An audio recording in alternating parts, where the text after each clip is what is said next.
Motion man Metcalf. Smith. Hit as he throws. B.J. Hill. And it's over. The Bengals defense delivers.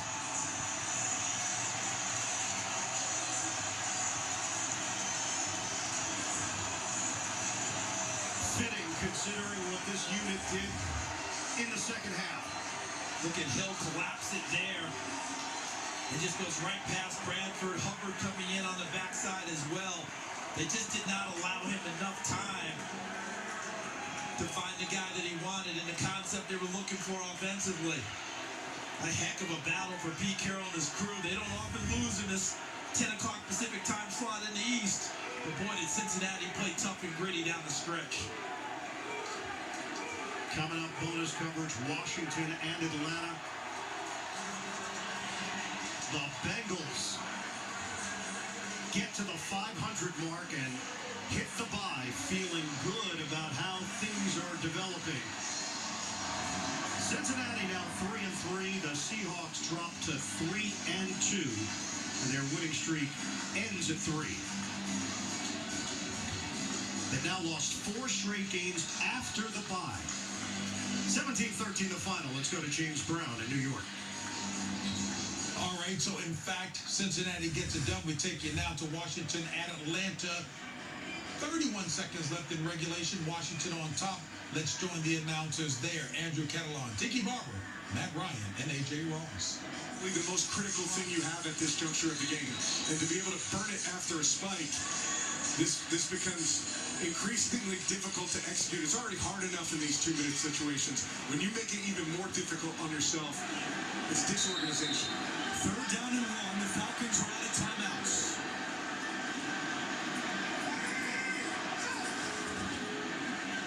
Ritter on the slant, intercepted! Desmond Ritter with his 3rd interception of the game, and it's Jamin Davis with his first career INT.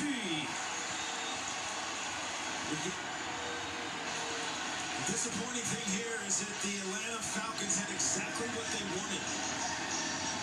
They shift Bijan Robinson out wide left. He's one-on-one with Jamin Davis.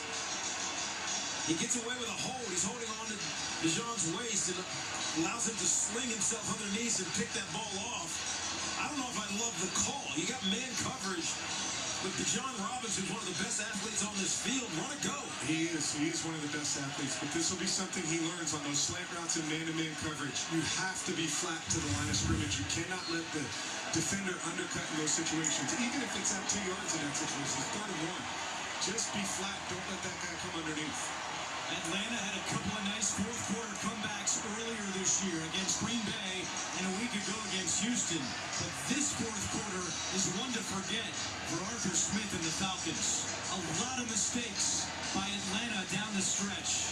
And for the first time in his career, both at college and the NFL, Desmond Ritter loses a home game. Had been 31-0 until this one.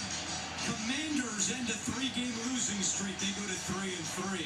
Bonus coverage coming up. AFC South battle between the Colts and Jags. 24-16 the final. Washington wins. State Farm postgame show on deck. From Matt Ryan, Tiki Barber, A.J. Ross, and Gene Steratore, this is Andrew Catalan saying so long from Atlanta. Now let's go to James Brown in New York. All right, so Washington gets it done. 24-16 winners over the Atlanta Falcons. That in Atlanta. And Phil, we had talked pregame about Washington wanting to speed things up a little bit offensively for Howell, who certainly has been dealing with a porous offensive line. Yeah, well, I think that first off, the Washington defense was organized and didn't give up so many plays like they have in the past few games. But also Sam Howell, toughness, leadership, man, and he's won the respect of his teammates. and it shows when you watch him play. Yeah, he took 5 sacks still in this game, but did not turn the football over. And turning the football over was the story of the game for the Atlanta Falcons. Desmond Ritter threw 300 interceptions, and you just can't win games like that. 3 times as much yards as the Washington Commanders, but you turn the football over, it's hard to win games in the National Football League. And credit to that Commanders defense, collapsing the pocket and then closing those windows. You know, keeping a young quarterback like Ritter on his toes all game long. Yeah, I mean, there was nothing phenomenal about it. 151 yards is not going to blow your socks off, but like you said, Coach, it's all about the turnovers. He kept the ball clean,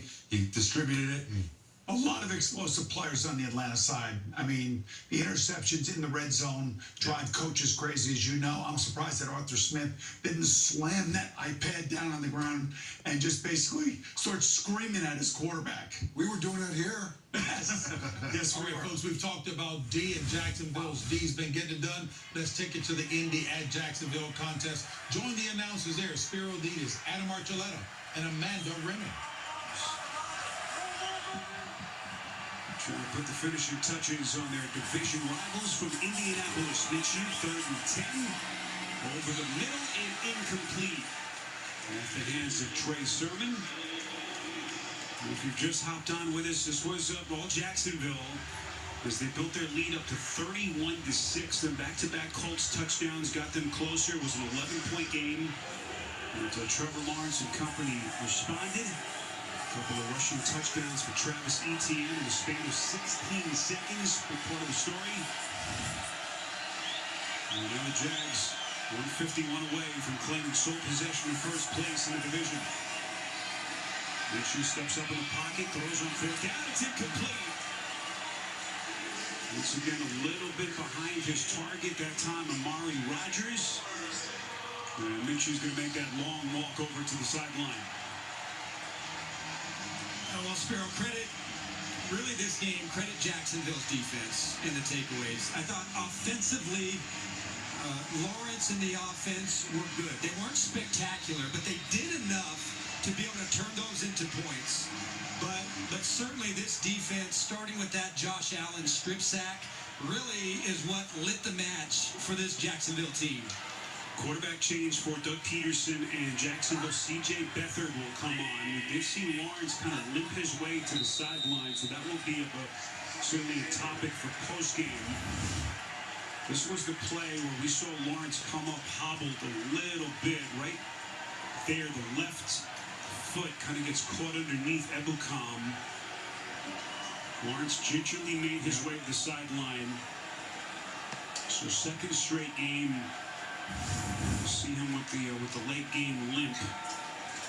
He looks to be okay with no athletic trainers in his vicinity. So Trevor Lawrence is going to watch C.J. Beathard get into victory formation, and Jacksonville is going to take over sole possession of first place atop the AFC South.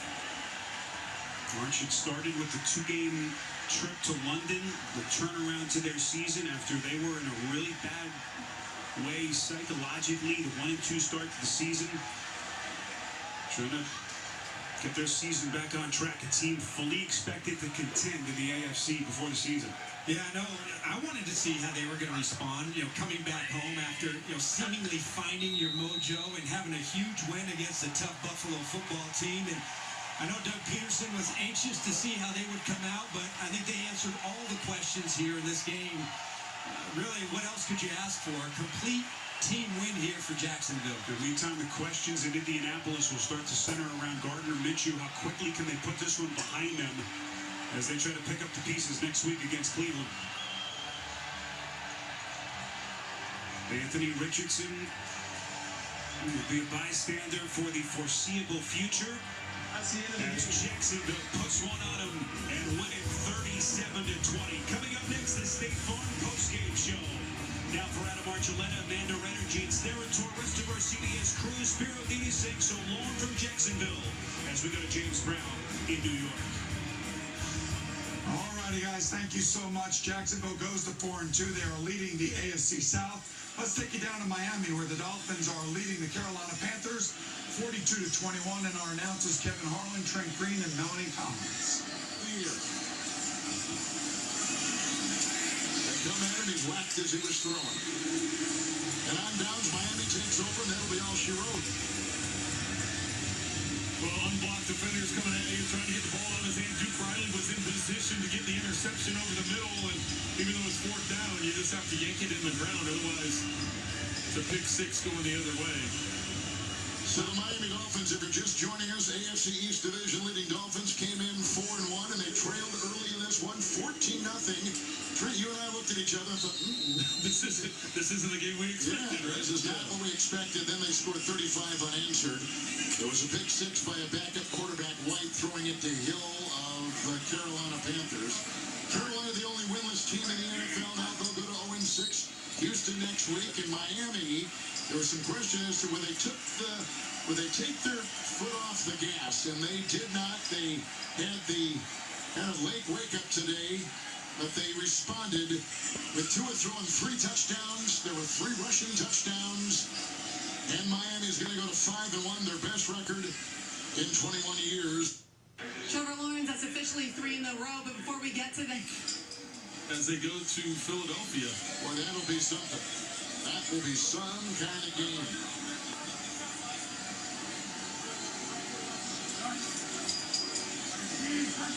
Naysayers will say that their first 6 opponents had a combined record going into today of 8-21. But Miami is saying, you just watch. Yeah, and you know, they struggled on the road a couple weeks ago at Buffalo. Only scoring 20 points and Buffalo getting 48. So going up to Philadelphia, a real challenge up there as that team's undefeated as one of the best front sevens in the NFL, especially that front 4. They get after it. So good challenge for the offensive line coming up, and Tua, in terms of getting the ball out of his hands quickly, will be challenged at Philly. Tyreek Hill today had 163 receiving yards and a 41-yard touchdown reception. Mike McDaniel is pushing all the right buttons. Frank Reich, one of the gentlemen in the NFL, trying to rebuild and reload this young team, and 2 Alabama quarterbacks right there. Bryce Young went to Alabama because of Tua. He said, that was going to go to USC. But when I watched Tua, the offense and what it was like, he said Tua was the thing that reeled me into Tuscaloosa. They remain friends. They text often. And a great shot here in Miami. But this was a win for the Dolphins, 42-21. Coming up next, the State Farm postgame show for Trent Green, Melanie Collins, and Gene Steratore.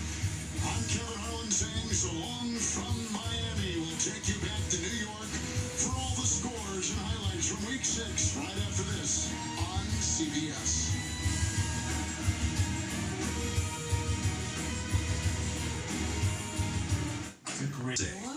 Look at that floor space. Now CBS Sports switches to easy mode for the Geico play of the day. In Miami, Dolphins quarterback Tua Tagovailoa finding Tyreek Hill speeding. What else? Along the sideline, 41 yards of pay dirt. The cheetah darted past Dante Jackson of the Panthers on his way to his 6th touchdown. Take a look at this. A selfie of his backflip. The man is bad.